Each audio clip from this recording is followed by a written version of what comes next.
Coach, what's your favorite currency pair and why? Hmm, right, sige. Yung paborito ko na currency pair is Euro USD. Why? Dahil aside sa major currency siya, na-backtest ko na din to ng sobrang maraming beses and then alam ko yung win rate ko dito. So, G. US 30.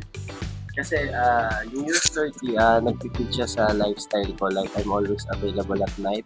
So, yung volatility ng US 30, usually nangyayari siya ng New York session. So, it really fits my personality. So, that's why it's my favorite.